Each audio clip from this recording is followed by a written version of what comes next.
Mr. Presiding Officer, point of order lamang muna to. Yes, what is your point of order, Honorable Tulfo? Kasi kahapon, nabanggit na si Attorney Pua, magaling na abogado siya, ay pumunta sa COA, tama, para makipag-usap tungkol dun sa sinasabing audit query. Now, hindi po pa conflict of interest yun para siya ay mag-represent dito ngayon sa natin, pinag-uusapang confidential funds when in fact, siya mismo pumunta doon sa COA office para makipag-usap sa kanila. What do you think, Mr. Presiding Officer? The respondent in this case, Senator Judge Tulfo, is the Honorable Vice President, Sara Zimmerman Duterte.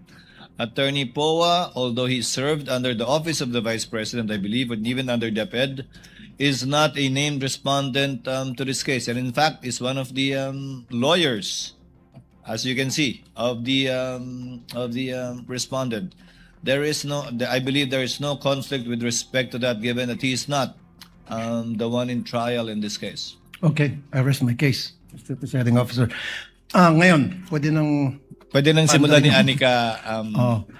yung oras. Yes. Mr. Witness, bukod sa OVP at saka DepEd, we're talking about confidential funds, meron pa ba ibang ahensya ng pamahalaan na inaudit nyo ang kanilang confidential funds?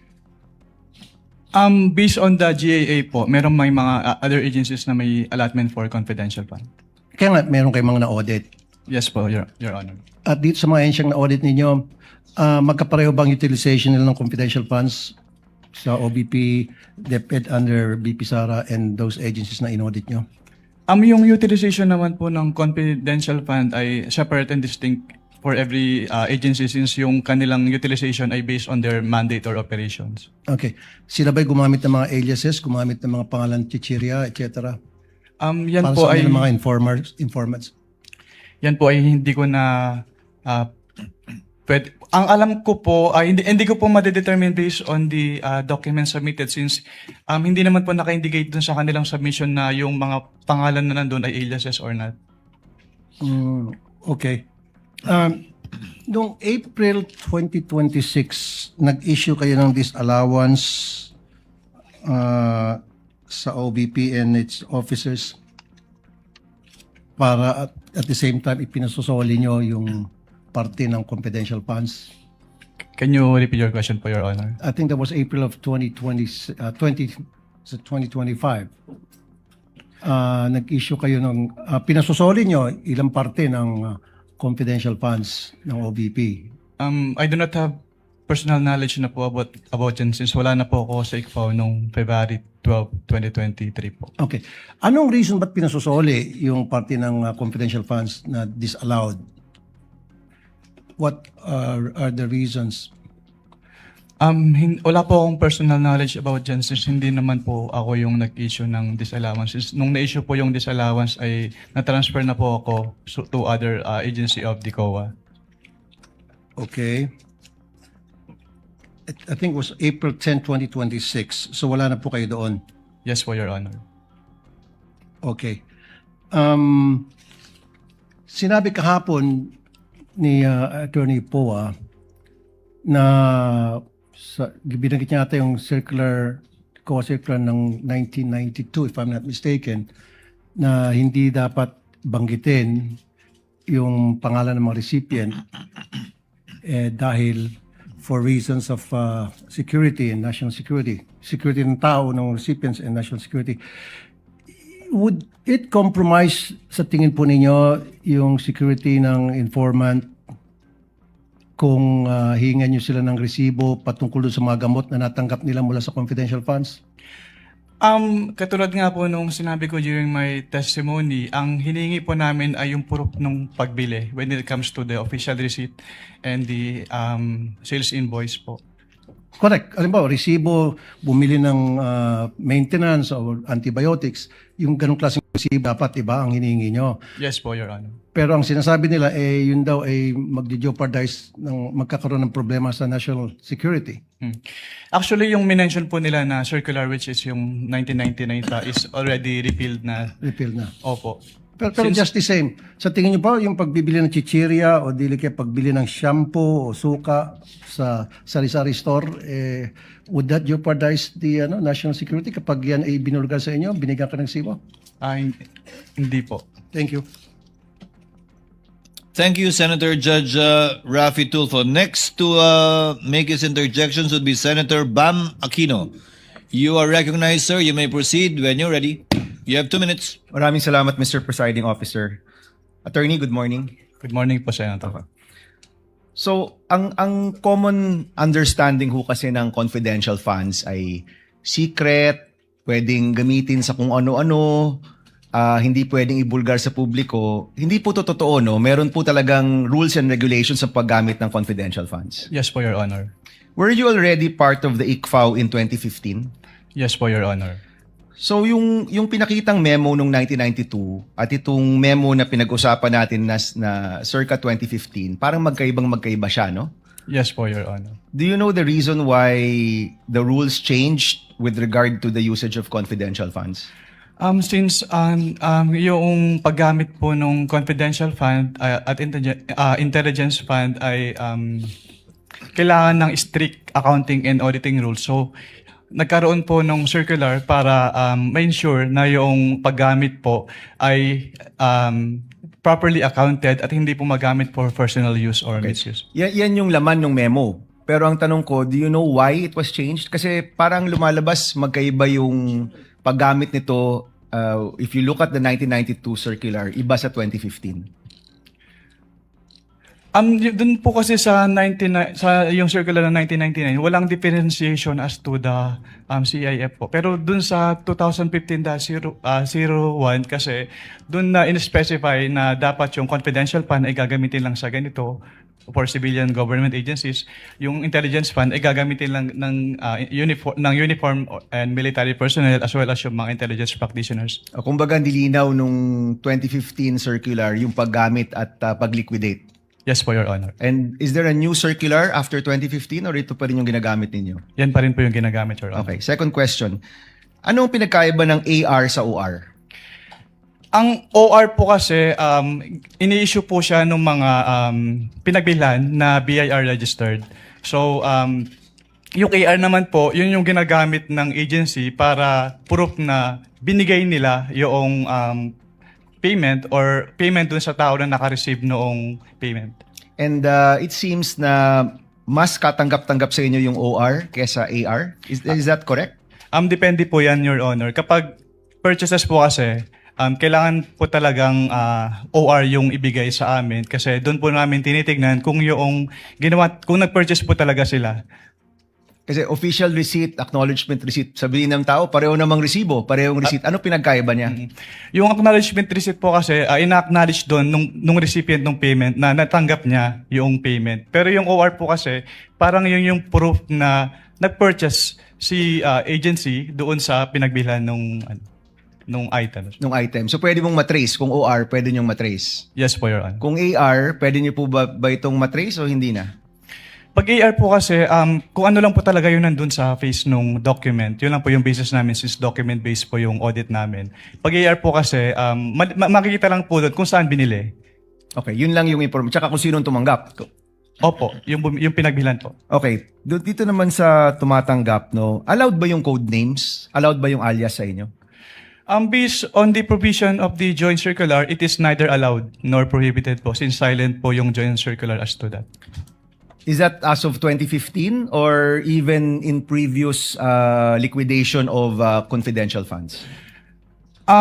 Wala. Based on my recollection po, even yung dating circulars po, buhat nung nag-assume po ako sa ICFA, wala naman pong provision as to the use of aliases. So bawal ang paggamit ng alias. The circular is silent po. Okay. Para sa inyo, kung alias yung paggamit ng alias ay bawal. So, hindi importante kung may ibang tao ito, totoong tao ba to, basta yung pangalan na binigay sa inyo, ang expectation nyo, totoong tao yan. Based on that, kasi ang katulad nga po ng sinabi ko, document-based po kami. So wala po kaming way to determine if this is an alias or not po. Oh, but in general, ang tinatanggap yung dokumento, dapat totoong tao. Yes po, Your Honor. Okay, next. Did you have any, napag-usapan nyo kahapon yung dealings nyo with OVP nung lumabas na or malapit nang lumabas yung AOM? Previous to that, meron ka bang dealings with OVP? Wala na po, Your Honor. So walang kumausap sa inyo, walang nagtanong kung paano to dapat i-liquidate apart from the meeting which included Attorney Poa. Wala na po akong maalala, Your Honor. Okay. Last question lang, Mr. Presiding Officer. Please wind up. Yung notice, yung AOM, ibig sabihin yan, may chance pa kayong i-correct, di ba? Yes po, Your Honor. Pag notice of disallowance na, may chance pa ba yung i-correct o naniningil na? Actually, the moment that we issue notice of disallowance, ni-require na po yung accountable officers to restitute po yung amount And to involved. your knowledge, is there a notice of disallowance for the OVP and DepEd funds? Wala po akong personal knowledge, pero nakita ko po sa news po, so I was made aware na may end din na po yung OVP 2022. So may notice of disallowance na ang OVP for the 500 million pesos. For 125 million pesos po for the fourth quarter of 2022. So sinisingil na yan kay Vice President Duterte. Yes po, Your Honor. Okay. Thank you, Mr. President. Thank you, Senator Judge Aquino. Next to make his interjections is Senator Judge Pangilinan. You're recognized, sir. You may proceed when you're ready. Thank You have 2 minutes. Mr. President, Mr. Presiding Officer. Magandang umaga, Mr. Witness, Ginoong Mawil. Wamil po. Wamil. Magandang umaga po, Your Honor. Yes. Nabanggit nyo sa inyong testimonya kahapon at nung isang araw na yung tinatawag na supporting documents, kasama dyan ay either sales invoice o official receipts. Tama? Yes po, Your Honor. Okay. Let me backtrack a bit. 10 years kang nasa ICFAO. Tama?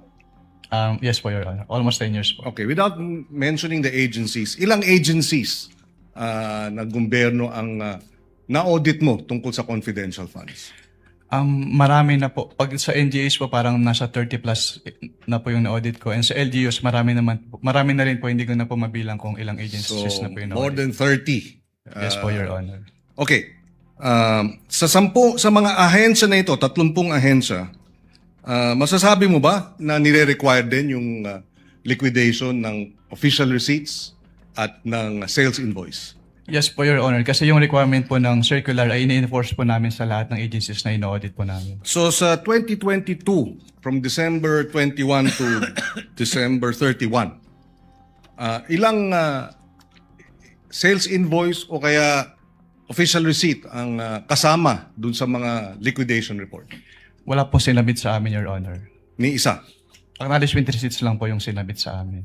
849 acknowledgement receipts, tama? Yes po, Your Honor. So, ni isa dun sa mga ginastos, walang official receipt at walang sales invoice.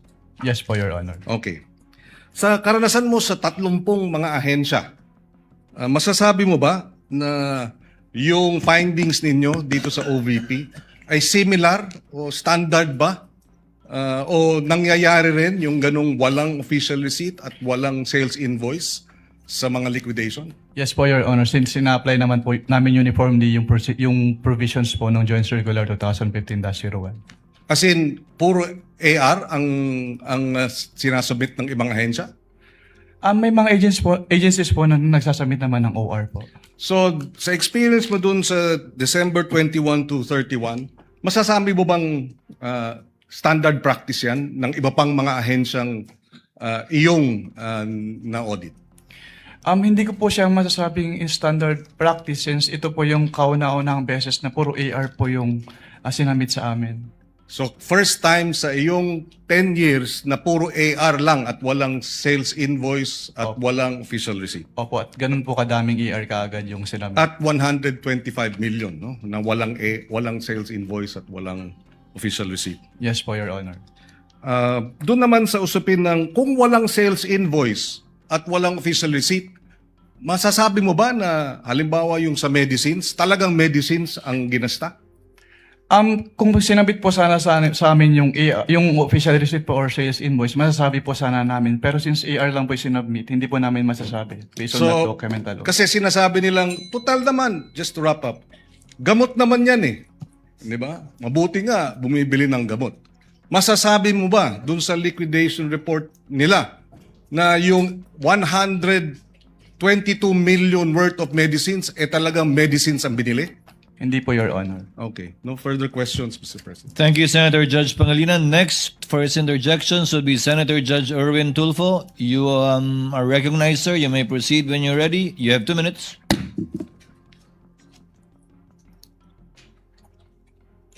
Thank you, Mr. Presiding Officer.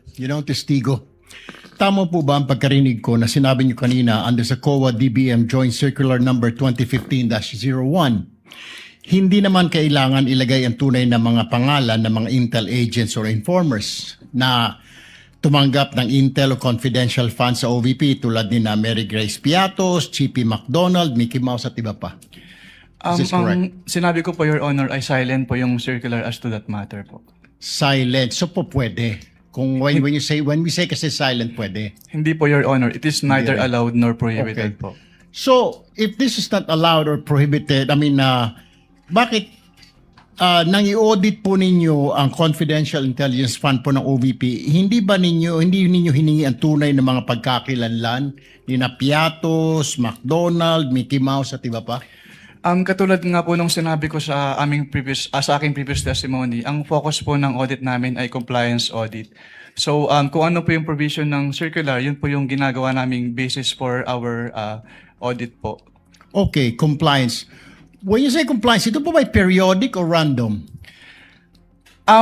Yung compliance audit po kasi wala po siyang particular period kasi pag sinabing compliance audit, ina-evaluate po namin yung subject matter if it is compliant with certain applicable laws, rules, and regulations. But I'm saying every agency na meron pong intel or confidential funds, do they have to undergo audit periodically or random lang? Dahil marami po tayong ahensya ng gobyerno na may mga intelligence confidential fund na hindi naman dapat. Ang audit po namin ay based dun sa liquidation documents po na sinasubmit nila. Pero is it periodic ba? Kailangan bawat agency na i-liquidate niya yung kanya i-audit ninyo yung kanya paggastos ng intel or confidential fund? Yes po, Your Honor. Yung kanilang kailangan... So it's periodic, it's not random. Yes po, Your Honor. Okay. Kung kaduda-duda na po ang disbursement ng OVP, obvious naman, sabi niyo po, di po ba, yung mga medicines, mga pangalan ng tao, bakit hindi po ninyo pa sinampahan ang kaso sa ombudsman ng OVP? Under our rules po, Your Honor, pwede lang namin siyang i-refer to the Office of the Ombudsman kapag nagkaroon ng final order at hindi po kinumply ni OVP yung order po. Bakit? Nasaan na po ba yung order ngayon? Ano na po ang status? Itong mga findings nyo, 2023, 2024 pa ito, 2026 na po tayo ngayon. Wala po akong personal knowledge about sa status po since hindi na po ako connected sa ICFAO. Okay, so dahil hindi ka na connected sa ICFAO, so wala ka ng pakialam kung ano na nangyari sa kaso na hinawakan mo. Is this Hindi correct? naman po sa wala akong pakialam, pero yung mga ganyang bagay po kasi ay confidential na hindi naman ina-announce sa buong COA po. Ayun. So, ibig sabihin, hindi mo na alam at hindi mo rin alam kung bakit hindi kinasuhan or ni-refer sa ombudsman itong issue na ito. Yes po, Your Honor. Thank you very much, Mr. Presiding Officer. Thank you, Senator Judge Erwin Tulfo. Next would be our distinguished Senate President, Senator Gatchalian. You are recognized, sir. You may proceed. When you're ready, you have 2 minutes. Thank you, Mr. Presiding Officer. Mr. Witness, nakita ko dito, merong 6 na AOMs na in-issue. And meron dito sa 6, non-submission of documentary evidence of payment. Ito ba ay na-fulfill ba ito after nag-issue kayo ng AOM?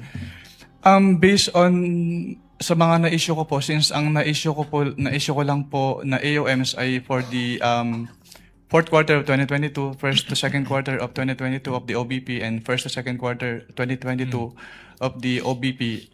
Ang naabutan ko po lang po na may response na may kasamang documentary evidence of payments ay yung fourth quarter of 2022 po ng OBP. Fourth quarter of 2022. At ano, yun, diba kasi pag nag-issue kayo ng AOM, ang sagot normally is compliance, diba? Yes po, Your Honor. Yung compliant nila is fourth quarter of 2022 for this particular item in non-submission of DEP, Documentary Evidence of Payment.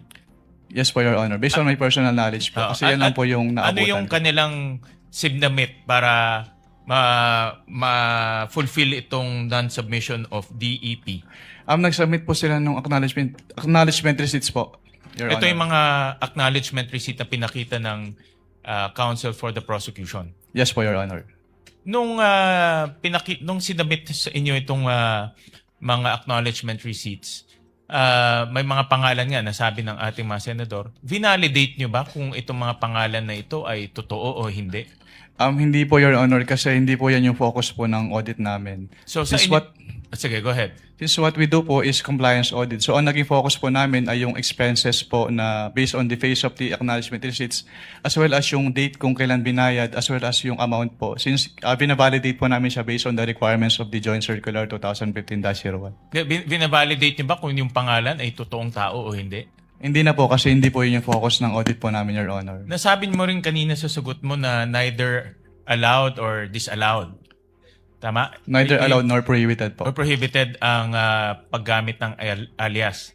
Yes po, Your Sa Honor. ibang mga agencies na enforcement agencies, ibang government agencies na gumagamit ng alias, pinapayagan ba o hindi? Hindi naman po namin ma-determine based on the documents alone kung alias or not kasi wala naman po silang ina-attach na document na nagsasabing alias po yung nakalagay doon sa kanilang resibo. Meron bang mga agencies na gumagamit ng alias? Katulad po ng nasabi ko, Your Honor, hindi po namin ma-determine based on the document alone kung alias ba yun or not po. Lalo na sa mga informant agencies, yung gumagamit ng intelligence funds, I would assume na may mga cases na gumagamit sila ng aliases dahil nga mga informants. Meron ka bang ganyan na experience na sinabi sa inyo ng agencies na hindi nila ma-reveal yung totoong pangalan? Dahil hindi naman prohibited, di ba? Opo, wala pa naman po akong experience, Your Honor. So lahat ng mga ARs na merong ganitong source of information, totoong pangalan ang sinasabit nila. Hindi, katulad po ng nasabi ko, wala po kaming way to determine since nakabase lang po kami on the face of the document as submitted po. Okay, sa ibang mga agencies na nagsasubmit ng mga ganitong rewards, no, nagbibigay ng information and rewards. Nakita ko dito merong rewards for medicine, rewards for various supplies. Ano siya, cash or medicine or in kind ang ibinibigay? Based on those documents po, since nakalagay close and open parenthesis medicine, so medicine po yung binigay. And then yung isa po, payment of rewards, close and open parenthesis various goods. So various goods po yung binigay, Your Honor. So ang ibig sabihin, may reward sila, hindi cash ang binigay, medicines at various supplies. Based on the acknowledgement receipts po, yes po, Your Honor. And that is allowed. The joint circular naman po is, wala naman po siyang naka-specify kung paano nila babayaran yung rewards as long as yung requirements po nung circular ay fulfilled po. All right. Thank you. Thank you, Mr. Presiding Officer. Thank you, Mr. Senate President. Next, for its interjections would be Senator Judge Joel Villanueva. You are recognized, sir. You may proceed when you're ready. You have 2 minutes. Thank you, Mr. President. Mr. Witas, are you aware of ESI 100?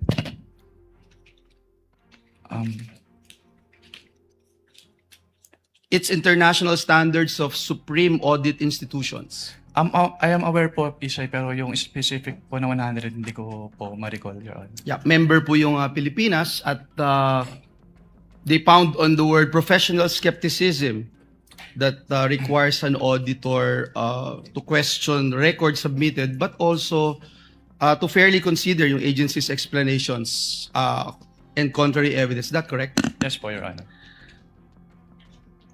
Para lang maintindihan natin, actual nyo po bang sinuri ang mga transaction? Ibig sabihin, isa-isa po ba itong ini-examine lahat? Gumagamit ba kayo ng sampling, piling transaction, yung sinusuri? Gumagamit ba kayo ng materiality threshold sa pagpili at evaluation nito? Hindi po, Your Honor. Lahat po ng documents ay ini-evaluate po namin. So lahat, meaning gusto kong maintindihan, dinutugma nyo po ba yung bawat transaction from original receipts, accomplishment reports at iba pa? Yes po, Your Honor. And how do you, hindi ko maintindihan, when you're purchasing an information, paano kung bibigyan ng official receipt? Your Honor, kapag, ang katulad nga po nung sinabi ko kanina, kailangan ng official receipts kapag binili po mismo from the supplier. So ibig sabihin sa supplier lang, sa tao, hindi kailangan ng resibo. Yes po, Your Honor. Malinaw po yan. Pag sinabi pong resibo, OR po. Pero pag purchase of information, inaalaw po namin yung acknowledgement receipts po. So you allow acknowledgement receipt dahil information yung binili, wala namang industriya na nagbibigay ng resibo for information that they're selling. Yes po, Your Honor. Sa madaling salita po, yung findings po ba ninyo ay batay lamang sa deficiencies in the documents submitted o nakukumpirma nyo rin po na sa pamamagitan po ng inyong independent verification? Ang audit po kasi namin ay document-based. So kung ano po yung nilalaman ng documents vis-a-vis yung provisions ng joint circular, yun po yung nagiging basis for our findings po. So hanggang dun lang sa dokumento na ibinigay, wala na po kayong ibang ginagawa to go out of your way and do your independent findings. Yes po, Your Honor. Ngayon po, Mr. Wamil, Attorney Wamil, para malinaw po sa atin, kayo po ba mismo ang nag-audit nitong bawat transaction at naghanda ng initial findings o mayroon po kayong team? Ako lang po, Your Honor. At kayo lang po ang nagre-review nito bago maging final report? Hindi po. Meron po akong division chief. Siya po yung nag-review, Your Honor. At dun po sa proseso yun, ano-ano ho yung material findings, recommendations, and conclusions na maaring idinadagdag o inaalis o binabago ng inyong ino-audit? At bakit po? Actually, yung laman po nung na-issue ng AOM, kinumpare ko po yun sa aking draft at parehas naman po. Sorry. Pakiulit po. Yung in-issue po namin na AOM po kasi, kinumpare ko po yun sa aking draft at parehas naman po yung substance nung AOM. Mr. Wamil, from AOM to notice of discrepancy, suspension, and then notice of disallowance. Yes po, Your Honor. Ano po yung mga nabago dun? Kapag AOM po kasi, parang nire-require po namin, based on the joint circular. Sir, ang question ko po, ano po yung nabago? Ibig sabihin from AOM, nabago po, di ba? Kasi binanggit nyo sa kanila, ito yung hinahanap namin. Yes, Wala po. pa rin po. Nag-issue na ho kayo. Sa pangalawang stage, nag-issue na po kayo ng notice of suspension. Yes po, Your Sa pangatlong stage, nag-issue na kayo ng notice of disallowance. Dun sa stages po na yon, marami po bang nagbago? Para ho kasing sinasabi natin dito, hindi pa rin po sila sumunod sa pangatlong pagkakataon, sa ikatlong stage. Yes po, Your Honor. Actually, ang na-issue ko lang po ay notice of suspension, pero discuss ko na lang po din yung contents ng notice of suspension. Una po... Sige po, from AOM to notice of suspension. Ay, sige po. Yes. I'm winding up, Mr. President. It's the same question that I'm asking because we don't want to talk about the notice of disallowance. From AOM to notice of suspension. Okay po, Your Honor. Since nung nag-issue po kami ng AOM, wala pa silang documentary evidence of payments. So, sinabit lang po nila yung documentary evidence of payments sa ICPAO upon receipt na nila nung kanilang AOM. And then, dun po sa aming notice of suspension, upon evaluation of their responses dun sa aming AOM, at kasama na rin po dun yung documentary evidence of payments. So, dun na po namin nakita yung mga payment of rewards na cash, medicines, and in various goods. Tapos, nakita din po namin yung mga purchases nila na walang official receipts or sales invoice na supporting document. And then, yung mga date po ng payment ng kanilang acknowledgement receipts ay naka-date po ng December 2023 at yung iba po ay walang date. And then, Your Honor, may I be allowed po to refer to the NS for the... Thank you, Mr. Presiding Officer. This is very important because it shows that the agency were given chances, 3 stages para mag-submit ng hinihingi po ng ating COA. Kindly wind up, Senator Yes, Judge this is the last Villanueva. question, Mr. Presiding Officer. Thank you.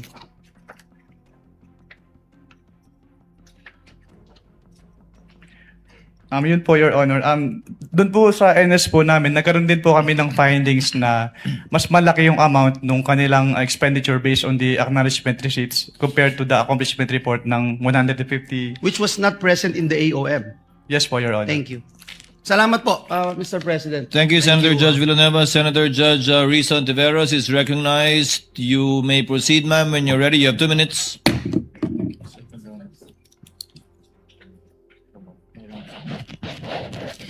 Salamat po, Mr. Presiding Officer. Yeah. Mr. Witness, para klaro po sa mga nanonood, kapag pinag-uusapan po yung confidential and intelligence funds, chinecheck pa rin po ng COA kung paano ginastos yung pera. Tama po ba? Yes po, Your Honor. Okay, so ibig sabihin, kahit confidential ang tawag sa confidential funds, kailangan busisiin pa rin yung pinagkagastosan. Tama po? Yes po, Your Honor. Kasi public funds po siya. Kasi public funds. Okay. Ngayon, yung mga resibo na hinihingi nyo sa COA, again, para sa mga nanonood, para saan ba talaga yung mga resibong iyan? Kailangan po kasi naming malaman kung talagang bumili po sila nung kanilang mga binili, Your Honor. Okay. Kailangan malaman nyo kung talagang binili Yes po. yung sinabing ibinili. Opo. At At doon lang po namin makikita yun sa official receipt or sales invoice po. okay, OR o kaya sales invoice. At hindi lamang sa mga AR. Yes po, Your Honor. Okay. Unless nga para dun sa pagbili o pagpabayad ng information. Yes po, Your Honor. So, importante talaga na makapagsumite ng mga dokumento at resibo ng mga di umanong pinagkagastosan. Yes po, Your Honor. Okay. Sa kaso po ba ng OVP at ng DepEd, nakapagbigay po ba sila ng mga kompletong dokumento at resibo na hinihingi ng COA? Ang tanging period lang po na, sa pagkakalam ko na mayroong documentary evidence of payments based on may stay sa ICFAO o yung fourth quarter of 2022. At based po dun sa kanilang documentary evidence of payments for that period, wala po silang sinamit na official receipt or sales invoice. Tanging mga acknowledgement receipts lang po. Okay. So yung mga supporting documents na required, hindi ko po pwedeng tanungin kung kaagad nilang naibigay dahil hindi po naibigay yung ibang supporting documents. Yes po, Your Honor. Ni isa po within any time period after na dapat nilang sumitihin yan. Yes po, Your Honor. Okay. So, hindi ko rin kailangan tanungin kung kumpleto ba ang ibinigay dahil hindi ba kumpleto ang ibinigay nilang mga dokumento at resibo? Pwedeng paulit po ng tanong. Kumpleto ba o hindi kumpleto yung ibinigay nilang mga dokumento at resibo? Hindi po kompleto, Your Honor. Hindi kumpleto. Now, according to the joint circular, kailangan ng evidence of success for rewards payouts. So, itong tinatawag na evidence of success for rewards payments, naibigay po ba ito ng OVP? Hindi po, Your Honor. Naibigay po ba ito ng DepEd? Katulad nga po ng sinabi ko, yung sa OBP lang po yung may DEPs na naabutan ko. Alright. Pero hindi po naibigay ng OVP yung evidence of success for reward payments. Opo. Pero i-clarify ko lang din po, since ako po yung nag-initially evaluate noong first and second quarter ng DepEd, based po dun sa aking mga na-evaluate na documents, wala din po silang sinubmit na documentary evidence of payment. Documentary evidence na of success of the surveillance activities or information gathering activities po. Okay. At sa simpleng salita, bakit importante itong evidence of success sa rewards payments? Diyan po kasi malalaman kung valid ba yung naging payment nila ng rewards po. So kasi dito sa acknowledgement receipt, makikita natin marami-rami po ito, no? Nakalagay na kapag claim sila ng reward. So huling tanong ko sa inyo, Mr. Witness, sa round na ito, ibig sabihin sa itong evidence of success for rewards payments, patunay na meron tayong napala. Merong napala ang gobyerno sa mga operasyong iyan. Yes po, Your Honor. Kaya po namin ni-require na i-submit po yun.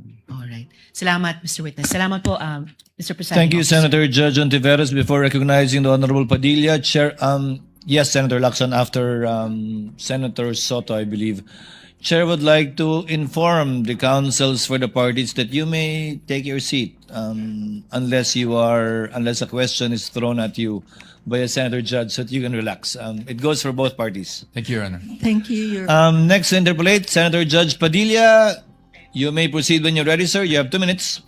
Maraming salamat po, Ginoong tagapamahal ng hukom. Meron lang po ako mga tanong. Maiksi lang po ito. Saan po kayo pinanganak? Sa Nueva Ecija po, Your Honor. Nueva Ecija. Opo. Saan po kayo nakatira ngayon? Sa Manila po. Manila. Saan po kayo nag-aral? Central Luzon State University po, ng accountancy, and then Saan Arellano po, University ng Juris Doctor po. Okay.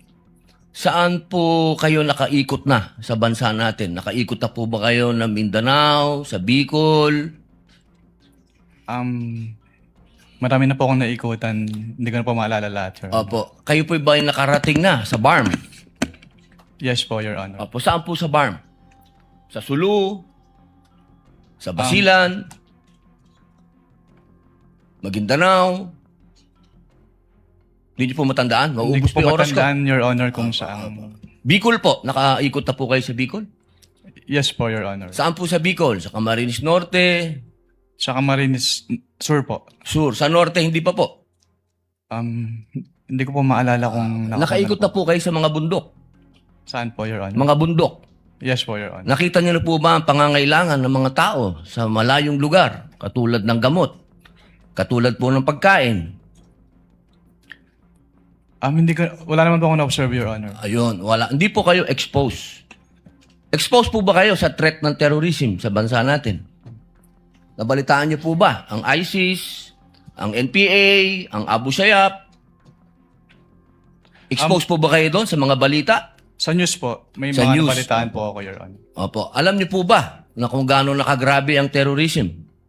Wala po akong threshold, Your Honor, to determine that. Wala po. Pero kayo po ang humahawak ng investigasyon patungkol sa confidential fund. Tama po ba? Hindi po siya investigation, evaluation po. Evaluation. Nako, tama-tama. Ibig po sabihin, kahapon po, sinabi ninyo na gumawa lang kayo ng preliminary investigation. Tama po ba? Preliminary inquiry. Hindi po. Part po siya ng process namin na mag-issue po kami ng AOM. Opo. So, ibig po sabihin, kahapon kasi narinig ko parang yung ginawa nyo, preliminary lang. Yung AOM po, preliminary lang. Opo. Hindi po yun konklusyon. Kung ang tinutukoy niyo po ay yung... Meron po kasing provision as to the joint circular as to tinatawag na prima facie. Pakisagot na lang po kung conclusion ba po yun? Final? Final? Hindi po kasi we require So, hindi them. po final. Based Boss, on the AOM konti lang po oras ko, hindi po final. Sa AOM po, yung AOM po hindi pa final. Hindi po final. Opo. Kayo po ba ay naniniwala na ang mga confidential agent ay dapat magpakilala? Sabihin ng kanilang mga totoong pangalan? Wala pong provision as to that po sa joint circular, Your Honor. Opo. Kayo po mismo, palagay niyo po, sa personal po ninyong pagkakaintindi, ang mga confidential agent dapat po bang magpakilala? Since that calls for an opinion, hindi po ako authorized to express that, Your Honor. Ano pong definition niyo ng confidential? Based on the joint circular po, ang confidential expenses ay yung... Hindi po expenses, confidential lang po. Bilang kayo po ay abogado, ano pong pagkakaintindi niyo sa confidential? classified po, Your Honor. Okay. Boss, sa next na lang po akong round. Thank you, Senator Salamat Judge po. Padilla. You may avail of the second round. Next would be Senator Judge Marcos. You are recognized, ma'am. You may proceed when you're ready. You have 2 minutes. Thank you very much, Presiding Judge.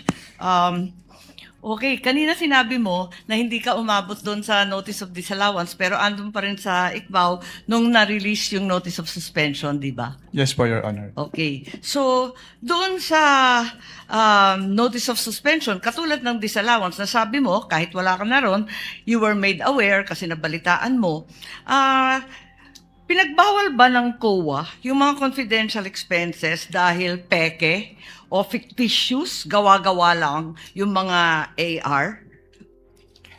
Anong pong notice yung tinutukoy niya po, Your Honor?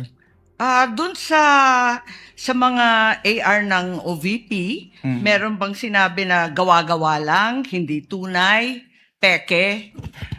Dahil hindi po yan yung focus ng audit namin, wala po kaming basis para magkaroon ng findings po doon sa mga sinasabi niyo. So ang sagot, no. Walang sinasabi na fictitious yung AR.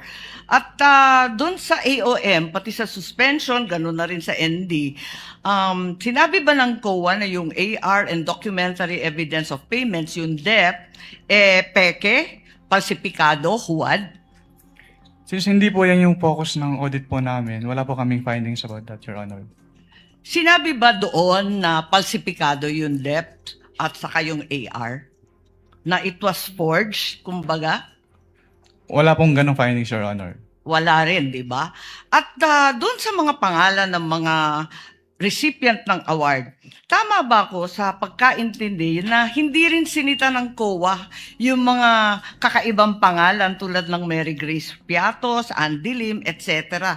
Ang sinabi at binanggit talaga ng COA ay yung mga datos na hindi tumutugma. Tama ba?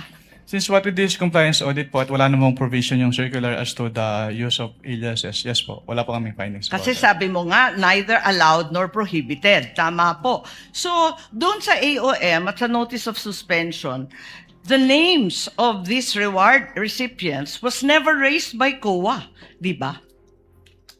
Yes po. Tama. Dahil nangyayari talaga na kakaibang pangalan ang binibigay kapag confidential or intelligence fund. Kaya isa pang tanong ko, dun sa notice of suspension, pati na rin sa ND, ang pagkaintindi natin, final ba ito o hindi? Kapag sinabi po kasing notice of disallowance under the joint circular, meron na pong obligation to restitute agad. Tama, final siya sa COA. Pero kahit ang desisyon ng COA, pwedeng dalhin sa Supreme Court para maging pinal na pinal. Di po ba? I-clarify ko lang po, kapag dumating na po kasi sa Supreme Court, ang tanging ground na lang po dyan ay grave abuse of discretion amounting to lack or excess of jurisdiction. So wala na pong kinalaman po yung factual matters. Ganun nga, talaga naman na matters of fact, hindi naman rin na-raise sa Supreme Court. Tama ka doon. Pero hindi pinal. Pwedeng dalhin sa Korte Suprema. At no point are these final. I-clarify ko lang po, yung decision po ng COA to restitute ay hindi po apektado nung pag-file sa Supreme Court. So, kahit mag-file po sila ng petition for certiorari sa Supreme Court, kailangan na po nilang ibalik kaagad. Kasi yung pendency po ng petition for certiorari, hindi po niya na-stay yung obligation to restitute. Naintindihan natin yon, pero hindi pa tapos ang kaso. Pwede pang dalhin sa Korte Suprema, hindi po ba? At saka dun sa notice of suspension, balikan ko lang, was there a finding na ginamit sa pansarili yung mga confidential funds ng OVP? That is a presumption po under joint circular. Misappropriated ba yun? Kindly wrap up. That is a presumption Judge po. Marcos. Hindi po kailangan directly sabihin kasi nagkaroon po ng presumption. Pero hindi sinabi. Sa madaling sabi, Pero dahil wala presumption talagang po siya, hindi po siya kailangan sabihin, Your Honor. Naintindihan ko, pero wala doon. Is there a COA finding na ninakaw ang confidential funds doon sa various AOMs and notice? Meron bang sinasabi doon na ninakaw? It was stolen? There is a prima facie evidence na nagamit po siya for personal use or benefit under the joint circular. Kaya nga. Kindly wrap up, Senator Judge Marcos. Yes, You're gonna bail of I round am two. done, but I have questions kung may second round. There will be a round two, and I will register you, Senator Judge Marcos. Thank you. Senator Judge Ejercito is recognized. You may proceed, sir. And when you're ready, and you have 2 minutes. Yes, thank you, Mr. Presiding Officer. Siguro dagdagan ko na lang din nun. Ito tayo tinatanong na rin yung tungkol doon sa mga paggamit ng mga alias sa ating mga senator judges. No? Dahil alam naman natin na kinakailangan din na lehitimong may pangangailangan na protektahan, no? Dahil nga confidential itong mga information. Ang sa ilalim ng Joint Circular number 2015-0, paano dapat maprotektahan ang pagkakakilanlan ng mga confidential informant? Wala pong provision as to that, Your Honor. Kasi yung wala po namang requirement yung circular as to the pwede pa ulit po ng tanong, sorry. Well, yung hindi kasi parang alam naman natin, no, lalo na sa mga intelligence at saka yung mga activities, mga confi, ginagamit yung mga alias, no, nabanggit nyo rin kanina. Hindi ba pwedeng gamitin na lang, halimbawa, John Doe, Jane Doe, o Juan de la Cruz, kasi alam naman natin na binambibili at reward for information na syempre pinoproteksyonan din natin yung mga pinoproteksyon ng mga agencies yung identity, no, ng mga informants. Ang masasabi ko lang po, Your Honor, wala naman pong provision as to the joint circular sa use ng aliases kasi silent po yung joint circular. So tanggap yun. Halimbawa, nakita niyong medyo parang yung mga pangalan mukhang alias lang, ay tinatanggap dahil pag-intelligence gathering. We base lang po dun sa document submitted to us. So, kung wala pong naka-indicate dun sa document submitted to us na alias po yon, hindi po namin malalaman, Your Honor. Tapos meron ding dapat may coordination paggamit ng intelligence or confidential fund. May coordination with law enforcement agencies, tama po ba? Yes po, based on the joint circular po, Your Honor. So, doon po, tanong ko lang po, meron po bang o may nakita po ba kayong naganap na coordination with the agencies, no? Of course, yung PNP, AFP, PDEA at iba pa, NBI na ginawa ang halimbawa OVP in this case sa kanilang paggamit ng confidential funds para sa sinasabi nilang confidential programs. Based on the documents submitted po sa ICPA, wala po, Your Honor. Dahil sinasabi ng ng joint circular, kung di ako nagkakamali, na kailangan may proper coordination ang paggamit ng confidential funds with these law enforcement agencies. Yes po, based po on the joint circular, Your Honor. Isa ba ito sa mga findings ng COA sa IOM o sa audit observation memo or notice suspension or notice of disallowance na inilabas laban sa OVP, yung walang coordination? Wala po kaming naging findings about dyan, Your Honor. Last, Mr. Presiding Officer, doon sa course ng iyong audit, Mr. Attorney Wamil, did you see any evidence o may ebidensya ba kayo na si Vice President personally ang tumahan sa Pondong Bayan ay sapat na? O upang matukoy kung may umiiral na pananagutang administratibo, civil o kriminal? Under the joint circular po kasi, since si OBP po, si head of the agency po yung may responsibility to oversee kung paano gamitin yung confidential fund and to ensure yung compliance nila dun sa joint circular, then the, accountable person din po si head of the agency, Your Honor. So last question, Mr. President. Upang maging malinaw ang inyong testimonya nang sabihin ninyong wala kayong nakitang ebidensya na ang pangalawang Pangulo mismo ang tumanggap, nagpanatili o nakinabang sa confidential intelligence, inilahad lamang ba ninyo ang inyong audit findings at hindi kayo nagbibigay ng legal na konklusyon hinggil sa pagkakaroon ng kawalan ng pananagutan? Is it based on your audit findings or legal conclusion hinggil sa pagkakaroon ng liability? Based po sa audit findings, Your Honor. Kasi nilalagay po namin yung persons accountable dun sa aming ini-issue po. Okay, thank you, Mr. Presiding Officer.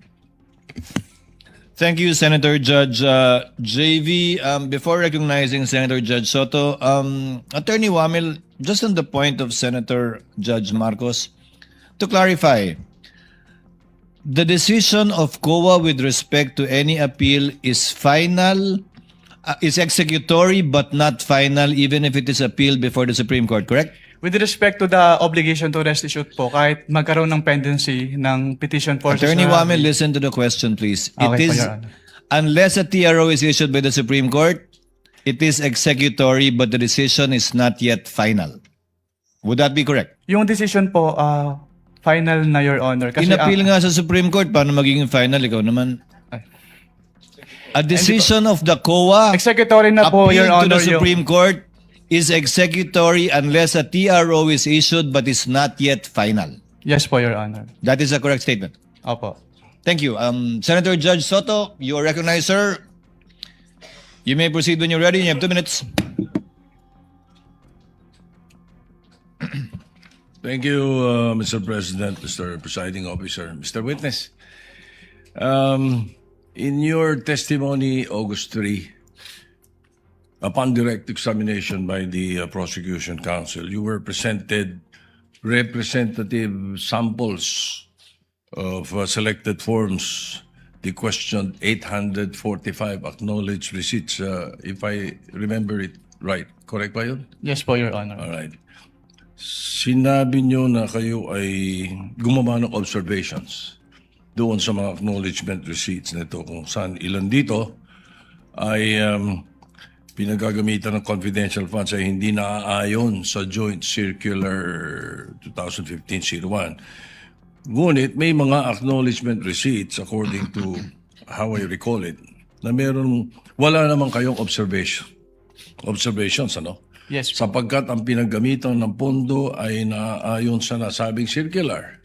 Tama ba? Yes po, Your Honor. Alright. Halimbawa, yung acknowledgement receipt ni Mary Grace Mary Grace Piatos na 70,000 for medicine, walang supporting documents.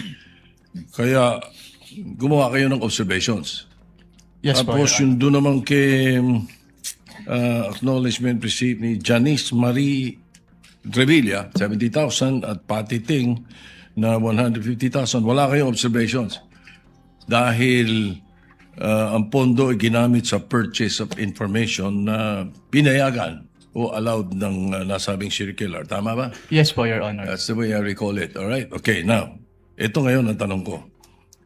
Out of these 845 acknowledgement receipts na pinag-uusapan sa kasong ito, ilan ang nagawa nyo ng observations dahilan sa kawalan ng supporting documents? Hindi ko na po matiyak kung ilan yung exact number po, Your Honor. Ilan ng, well, then my next question will not be answered because tatanong ko, ilan yung malang observations? Pwede po ako mag-refer sa tabulation po, Your Honor. Please. You can refer to your tabulation table that was earlier marked. Assisting counsel, can you show him the previously marked evidence pertaining to his tabulation or summary? Assisting counsel for the respondent may also approach should he so desire.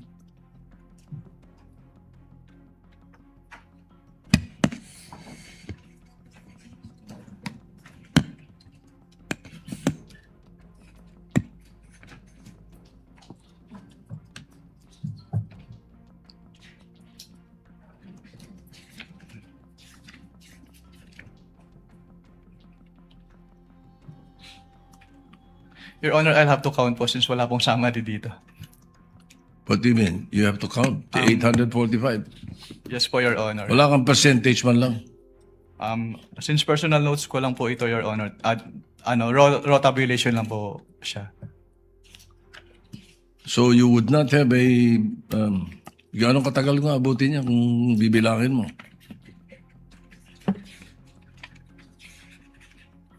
Kasi my next question actually would be, magkano ang total noong meron kayong observations? At magkano yung wala?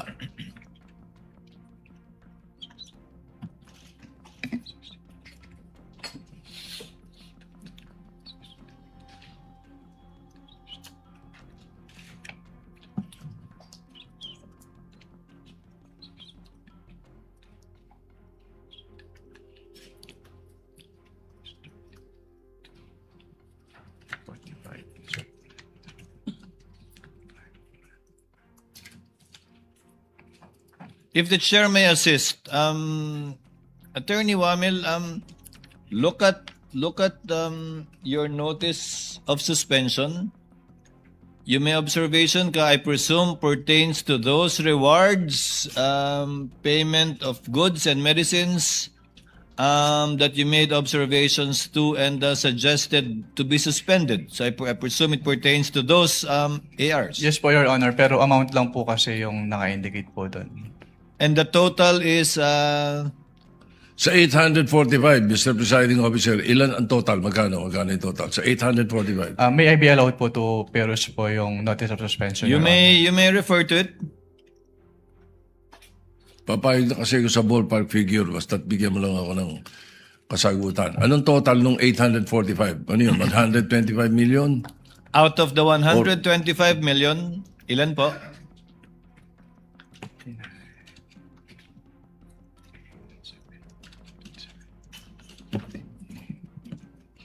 Your Honor, please. Let's wait for the witness counsel to answer. He's referring to your marked exhibit, the notice of suspension. I believe it's on the first page, Attorney Wamil. Sa first page po, with respect to the payment of rewards po, 59,787,000 pesos po, Your Honor. With other purchases naman po, umabot po siya ng around 15 million pesos, Your Honor. So ilan yung walang observations? Wala kayong observations. Bali, ang total po ng may observation namin ay around 75 million pesos po, Your Honor. 75 million sa may observations. So around 50 ang mga walang observations. Ganun ba? Yes po, Your Honor. And all right. So that is for the 125. Yes po, Your Honor. I don't have any time anymore. So it's okay. Thank you.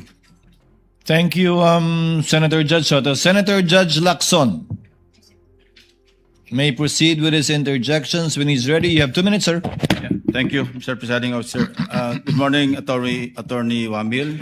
Good morning po, Your Honor. Kindly refresh my memory, no? Kasi ang pagkaalam ko, sa paggamit ng intelligence saka confidential fund, hindi lamang sa pinapayagan o hindi pinagbabawal ang paggamit ng alias, kundi necessity for practical reasons, di ba? Yes po, Your Honor. And idadivert lang yung totoong tao nasa likod ng mga alias kapag declassified na o tapos na yung tinatawag na confidential or intelligence operations. Tama, di ba? Yes po, Your Honor. So ang tanong ko, wala ba kayong efforts na alamin kung sino yung mga nasa likod ng mga aliases na sinabit sa inyo? Since document-based lang po kami, Your Honor, hindi na po. Wala na po kami. Yan ang susunod yung tanong. Ano? Bakit paper audit lang kayo? Wala kayong physical? Parang bitin yung inyong pagsasagawa ng audit. Kasi paano nyo malalaman kung legitimate yung pumirma doon sa acknowledgement receipts kung hindi nyo inaalam kung meron bang totoong tao na nasa likod noong mga aliases na yon? Opo. Since what we do po in ICFAO po is compliance audit lang po, Your Honor. So kung ano lang po talaga yung provisions na nasasaad dun sa joint circular, yun lang po talaga yung ginagawa namin, Your Honor. That brings me to my next point. Baka pwedeng i-recommenda mo na i-amend nyo yung inyong JMC. Kasi parang bitin. No? In fairness to the concerned offices or persons na ino-audit, dapat kumpleto yung due process, hindi ba? Yes, po, Kasi Your kung paper lang, magre-rely lang kayo sa mga submission, hindi nyo inaalam, you don't go further than that, hindi ba? Anyway, wala ka naman doon hindi ka naman deputy commissioner pa o associate commissioner, so siguro, i-recommend mo na lang na i-amend yung inyong JMC. So my next question is, what would you consider as evidence of success of a particular surveillance operation and or intelligence information gathering activity? Ano yung evidence of success? Actually, walang specific na documents yung sinasabi ng joint circular, pero nagbe-base po kami dun sa mismong wording po na dapat merong causal link between the successful intelligence or surveillance activities vis-a-vis yung information given by the informer. Okay. Would an after surveillance report or after intelligence report ng particular na agent, would it suffice para i-consider yung evidence of success? I'm not referring to the entire operation. Kasi kapag nagsagawa ng surveillance, nagsasagawa ng after surveillance report, whether negative or positive, would you consider that as evidence of success? Katulad po ng sinabi ko, tinitingnan po namin yung causal link. Kung may causal link between the success and the information given by yun the ang problema kasi bitin nga yung inyong audit. So I would reiterate, i-recommend mo na i-amend ninyo yung inyong circular. Thank you.